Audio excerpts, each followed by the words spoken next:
Hello and welcome. In our super connected world, we're all working with people from different backgrounds. It's not just a thing anymore, it's everything. But man, can it get tricky. So today, we are going to pull back the curtain on the invisible rules that guide how we talk and misunderstand each other across cultures. All right, let's get into it. Have you ever had that feeling you're in a meeting, you're in a conversation, and you just feel like you and the other person are on totally different wavelengths? I mean, you're using the exact same English words, but something is just not connecting.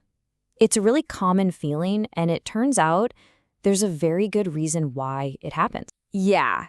See, these little miscommunications, they aren't random. They're not just bad luck. Anthropologists and social scientists have figured out that they happen because we're all kind of playing by a secret rulebook, a set of invisible rules we don't even realize we're following. Here's the best way to think about it. It's like every single one of us is running a piece of cultural software in our brain. It's this background program, this operating system that we download from our society as we grow up.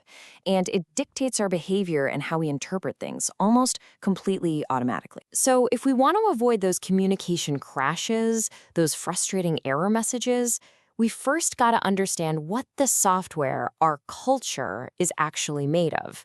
So let's try and decode it. So at its heart, culture is this incredibly rich, complex mix of everything.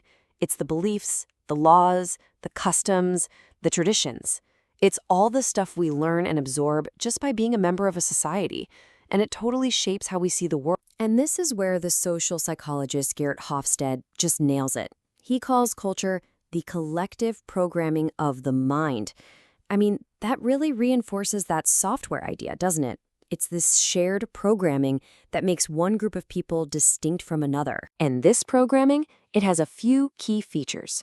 You're not born with it, it's acquired. It's not just about you, it's collective, shared by a group. It gives you a value system, shaping what you think is important. And it's incredibly stable. These core values don't change quickly. And that, right there, is what differentiates one culture from another. Okay, I know this all might sound a little abstract. But here's the good news. Researchers have come up with some amazing models.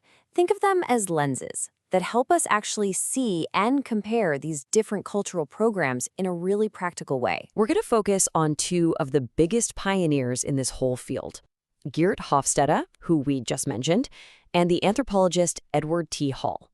Their work gives us some really powerful tools for making sense of all these differences. All right, first up is Hofstede's idea of power distance. This is basically a measure of how much a society is okay with inequality.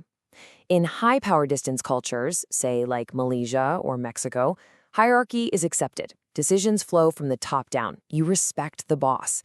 But in low power distance cultures like Austria or Denmark, things are much flatter. People expect to have a say, and they'll go straight to the right person to solve a problem, no matter their title. And just look at the difference here.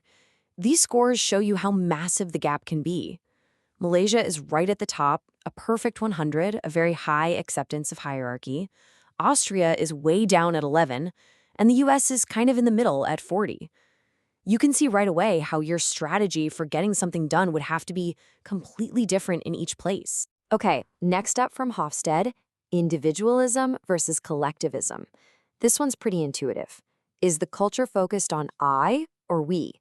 Individualistic cultures, like the US and Australia, really emphasize personal achievement. Your success is your success. But in collectivist cultures, like Panama or Ecuador, the group is what matters.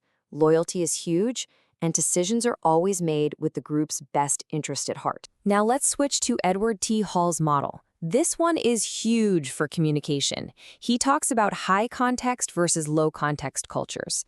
In high context places, like many in Asia and Latin America, the message is not just in the words, it's in the tone, the body language, the situation. You have to read the air. But in low context cultures, like the US or Germany, what you say is what you mean. The words are direct, explicit, and clear. Hall also looked at how we see time. Is it a straight line, or is it more like a big, swirling pool? Monochronic cultures see it as a line. You do one thing at a time, schedules are king, deadlines are serious. Polychronic cultures, on the other hand, see time as fluid. They're masters of multitasking, and, a personal relationship might be more important than being on time for a meeting. And this is so important. What one person sees as efficient, the other sees as just plain rude. Okay, so we have these lenses now. We can see the differences. But what do we actually do about it? Let's talk strategy. Let's build a little toolkit you can use to bridge these communication gaps. First, let's be really clear about what we're fighting against.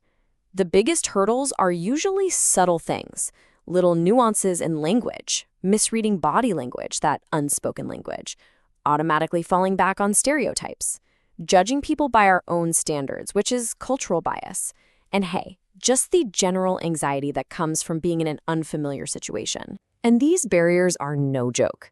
A simple gesture can mean totally different things. Crossing your legs in a certain way, pointing your index finger, these can be completely innocent in one culture and a serious insult in another.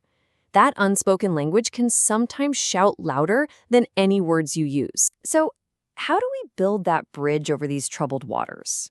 It really comes down to 3 simple but really powerful steps. First, just be aware. Acknowledge that cultural differences are real and they're valid. Second, stay flexible. You have to be willing to bend your own style a bit and consciously let go of those stereotypes. And third, and maybe most important, listen actively. Really focus on understanding the other person, not just on planning what you're going to say next. And that listening part is deeper than you might think. Take Japan, for instance. In many Western cultures, if there's a long silence in a conversation, it feels awkward, right? Like something's wrong. But in Japan, silence is often a form of respect. It's a sign that the person is deeply considering what you just said. It's not an absence of communication, it is a form of communication. So what's the big takeaway here? Look, the goal isn't to memorize the customs of all 195 countries. That's impossible, and it's not the point. The real goal is to change your approach. It's to go into every single interaction armed with awareness, a spirit of flexibility, and a genuine dose of respect. So I'll leave you with this question to think about. In our incredibly connected world, the next time you talk to someone from a different background, what's one small change you can make? One tiny adjustment to try and see the world through their unique cultural software. Thanks for tuning in.